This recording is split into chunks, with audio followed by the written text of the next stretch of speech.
Allahumma sholli ala sayyidina Muhammad wa ala alihi wa ashabihi.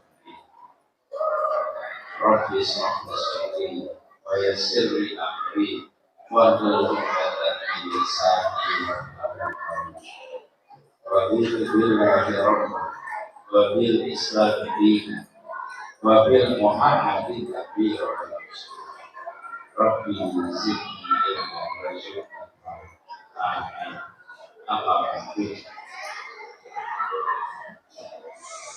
Yang kami sangat hormati para jamaah Masjid Al-Mu'min Makbo Banguntapan semuanya, yang kami hormati para ulama, para kiai, wabil khusus para pengurus di sini, Profesor Dr. Wahyudi Kumarotomo yang tadi menyampaikan sambutan atas nama yayasan, Ustaz Anas, Ustaz Darul, Ustaz Zaitun, dan Mas Lukman, moderator, ibu-ibu semua yang kami hormati, perlu ibu-ibunya siap di sini, bapak-bapak semua yang kami hormati.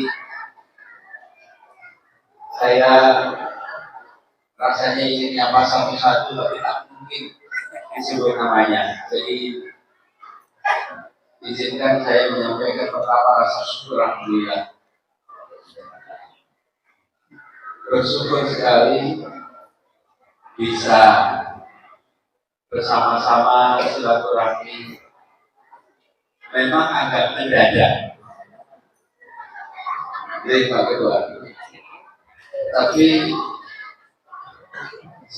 rasanya lebih baik mendadak datang daripada mendadak datang. Oh, setuju kan? Setuju. Baliho sudah dipasang, kosong sudah dipasang,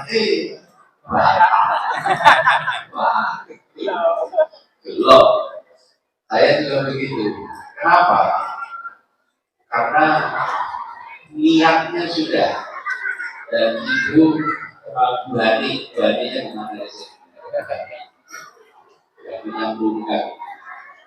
Ibu dari itu sudah menyampaikan, ini undangan dari Islamic Center penting. Ya, insyaallah nanti kalau Jogja berikutnya saya ambil. Nah, sudah diniatkan di Jogja. Bilalah terjadi peristiwa di Aceh dan Sumatera Barat, jadi kami harus kesana. Sehingga kami khawatir tidak bisa sampai di Jogja pagi. Ternyata alhamdulillah berbagai pengajian singkat cerita bisa sampai pagi. Alhamdulillah persis sampai di masjid buka itu mobil ada. Alhamdulillah. Jadi pas waktunya. Nah, kami sempat khawatir. Jadi kalau mendadak bagaimana? Ternyata di jamaah masjid Al-Mu'min ini tidak ada namanya mendadak. Tidak ada. Selalu siap. Jadi hanya kurang dari 12 jam saja sebegitu banyak yang hadir di sini. Masya Allah.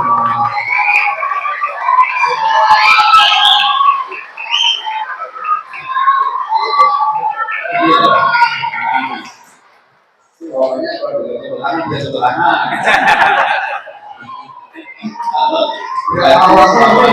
Assalamualaikum.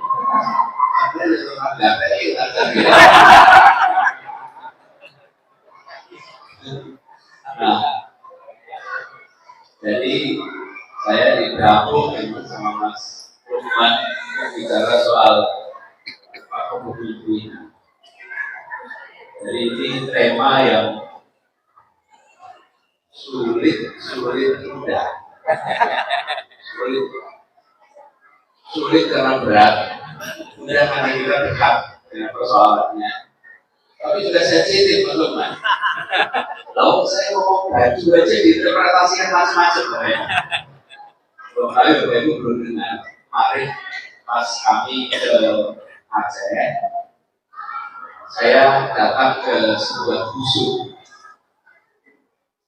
di Kamiang. Dusun itu lokasinya di tepi Sungai Kamiang.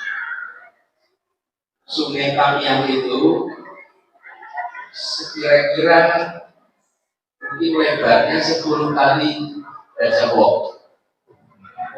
Lebar. Karena sungai di sana itu lebar-lebar.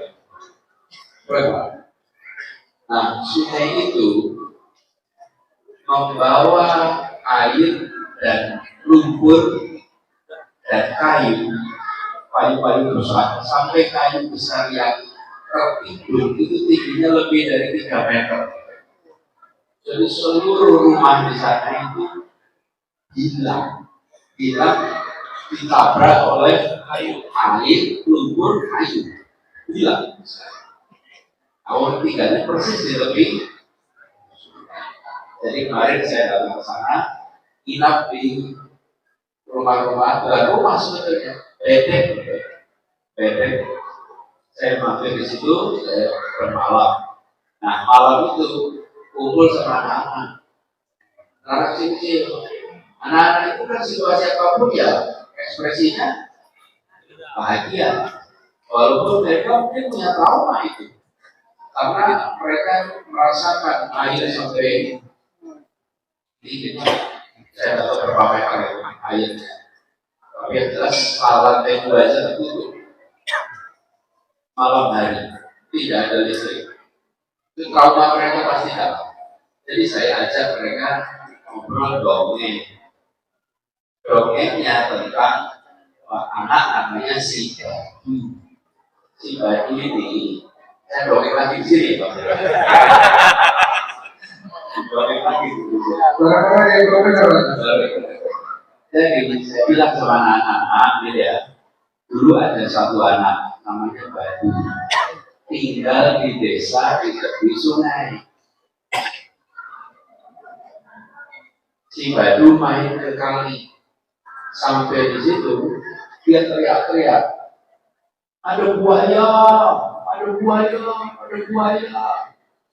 Jadi orang-orang satu kampung lari ke tempat si Badu mau menyelamatkan karena ada. Sampai di situ ternyata nggak ada. Badu cuma apa ya? Lapar. Wah, dia ketawa terus, ketipu. Nah, berapa waktu kemudian Badu ke tepi sungai, diulang lagi sama dia. Dia bilang,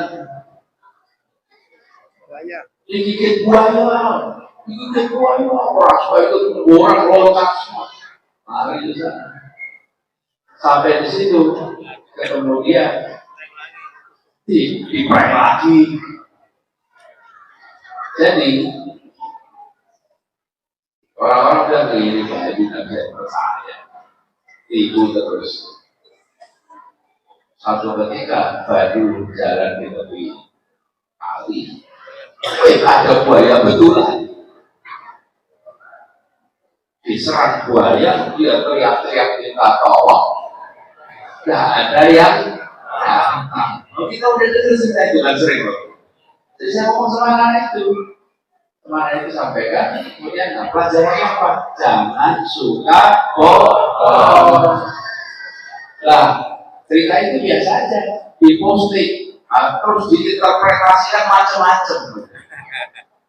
Nah, tadi maksud mana saya tanya, jadi Pak Anies yang dimaksud Badu itu siapa ya? Memang ada yang suka bohong. Jadi, nah ini masuk soal kepemimpinan.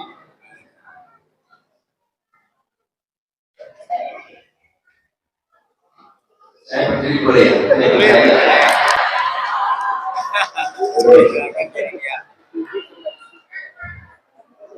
Jadi saya tuh sering bilang kalau sama anak-anak, apa latihan, apa toh yang membuat seseorang itu disebut pemimpin?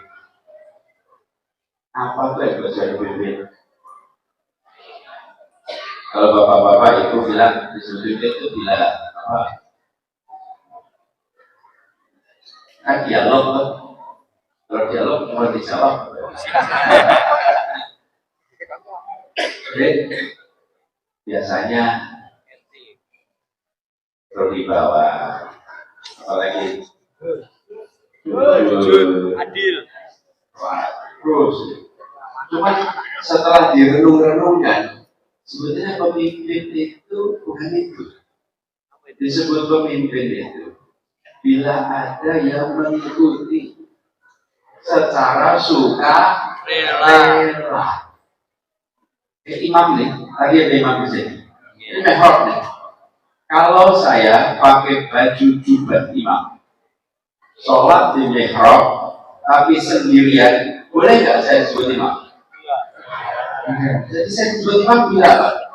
Ada makmumnya. Satu orang di belakang itulah yang membuat saya jadi Imam.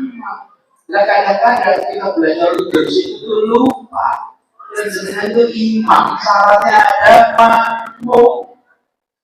Hebat seperti apapun, kalau tidak ada makmum bukan Imam. Imam. Imam yang baik baru itu. Apa yang baik? Sidik, tabligh, fatona, amanah. Nah itu imam yang ketua preman di terminal itu pemimpin bukan? Pemimpin bukan? Pemimpin. Tapi baik atau tidak? Tidak. Tapi tetap kriteria pemimpin. Kenapa? Karena punya pengikut. Kenapa saya sampaikan ini pertama? Selalu kalau ngomong kepemimpinan, supaya orang jadi pemimpin itu jangan jumawa. Sedangkan jadi pemimpin itu karena makmumnya ada. Nah coba, satu orang imam di situ, 10 orang makmum serasa makmum, aku berbaik. Jadi imam tidak? Tidak. Betul nggak bisa? Pemimpin beda dengan pejabat. Kalau pejabat orang yang dapat kewenangan. Kalau pemimpin orang yang dapat kepercayaan. Percayaan. Dengan disebut pemimpin bila dipercaya. Kalau nggak dipercaya jadi saya usul ini bukan pelajaran bapak-bapak. Bapak sudah pemimpin semua di sini. Bapak ini pemimpin di rumah, betul ya? Jadi ibu-ibu bapak itu kepala rumah tangga ya, betul nggak bu? Betul nggak bu? Kalau ibu-ibu apa? Kalau bapak-bapak kepala rumah tangga, kepalanya bapak-bapak, ibu-ibu apa? Lehernya. Kepala nengok kanan atau kiri tergantung siapa? Benar. Yang menentukan nengok kanan kiri siapa? Jadi ibu-ibu jangan kecil hati, bapak kepalanya, ibu lehernya. Ibu yang menentukan bapak nengok kanan atau nengok kiri. Nah, jadi buat anak-anak terutama, ini kemudian ada sekolah di sini. Terus ya, tumbuhkan kepemimpinan dari kecil. Berikan anak-anak kebiasaan untuk memimpin supaya dia nantinya punya bekal. Karena ke depan kita perlu lebih banyak lagi orang yang bisa memimpin. Pemimpin itu jangan selalu membayangkan presiden, gubernur, wali kota, itu jabatan-jabatan politik yang membuat bangsa kita, umat kita itu bergerak. Itu pemimpin-pemimpin hebat tak terlihat yang berada di tengah umat di seluruh wilayah Indonesia. Itu yang bergerak. Tanpa mereka nggak ada. Bayangkan coba masjid ini, Islamic Center ini adalah hasil dari kepemimpinan, kerja kolektif, kerja besar, dan kepemimpinan ini yang harus dijaga. Empat sifat itu yang berbeda. Rujukan kita mana lagi? Yaitu tadi amanah, tabligh, sidik, fatona. Itu sudah yang kita pegang sebagai prinsip. Nah, pengembangannya tentu banyak.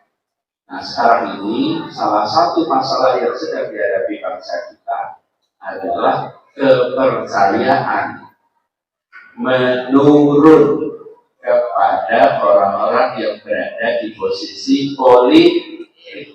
Betul tidak? Betul. Betul. Saya tuh kecil, Bapak Ibu. Kecil saya ini besarnya di Taman Yuwono, Dagen. Taman Yuwono, Dagen. Kalau sekarang itu ada Malioboro Mall. Sesudah Malioboro Mall, belok kanan. Itu ada jalan Dagen. Antara Sosrawijayan sama Upasan itu Dagen. Saya besar di situ. Masa kecil kami sering jalan-jalan ke perpustakaan. Dulu perpustakaan Islam itu Jalan Mangkubumi. Sebelahnya ada perpustakaan KR. Terus kami pindah Jalan Kaliurang. Setiap hari, setiap minggu, saya ke perpustakaan KR. Karena perpustakaan KR itu boleh ada satu bagian khusus buku anak-anak. Nah, saya dulu sering bertarung di kampung, menimbulkan keributan yang tidak perlu. Jadi ibu itu bilang sama bapak, daripada ramai di kampung, silakan pergi ke mana? Perpustakaan. Tapi boleh naik sepeda, tapi kalau ke perpustakaan. Jadi saya naik sepeda ke perpustakaan, bukan cinta buku, cuma senang naik sepeda. Karena bolehnya naik sepeda jauh hanya kalau ke perpustakaan. Kalau tidak ke perpustakaan tidak boleh. Kan zaman dulu jalan kita belum pakai aspal ya Bapak Ibu. Jadi jalanan tanah boleh ke aspal kalau ke saya pinjam buku perpustakaan itu, buku-buku biografi Agus Salim, Soekarno, Bung Hatta, Bung Karno, itu semua. Dan itu buku-buku yang orang-orang kita ceritakan dibaca. Bapak Ibu, kalau kita pikir-pikir ya, Ibu, Soekarno, Agus Salim, Soekarno, Bung Hatta, Pak Nasir, itu profesinya apa, Ibu? Bapak-bapak, profesinya apa itu? Profesi mereka apa, Bapak? Pemimpin. Profesinya politisi. Kalau ketua-ketua partai politik ya? Betul nggak bisa? Betul. Politisi. Betul. Tapi mereka namanya disebut semua orang tua anak-anaknya. Nah, baca buku ini. Nih, pemimpin, baca. Kamu nanti bisa seperti itu. Disebut semuanya. Betul nggak bisa? Sekarang ada tidak nonton TV, politisi ngobrol terus orang tua bilang kayak, "Mereka bagaimana ya?" Ada nggak ini? Ada. Ada nggak? Lihat di TV, antar politisi debat, terus bapak sama ibunya bilang, "Anak, siksa job ya." Mereka ini sampai duit. Mereka ada nggak tidak? Kenapa Bapak Ibu? Mengalami penurunan kepercayaan terhadap pemimpin. Jadi, mari kita sama-sama perbaiki kondisi ini. Insya Allah kita punya pemimpin yang amanah, pemimpin yang memiliki sifat fatonah, yang punya sifat tabligh, sehingga nantinya kita bisa membawa Indonesia menjadi negeri yang adil, makmur, bahagia, dan walaupun itu ya, teman. Baik, sebelum saya menanyakan sebelum, tapi sebelumnya barangkali ada yang mau nanya. Kalau belum pengen ngobrol sama beliau, ada? Sudah, ada syaratnya. Pertanyaannya disampaikan dalam waktu maksimal 30 detik. Tidak boleh pakai curhat. Langsung pada itu pertanyaan waktunya hanya singkat-singkat. Oke, panitia sudah siap belum? Baik. Ada yang mau tanya dari Bapak depan sini? Silakan. Sampaikan namanya.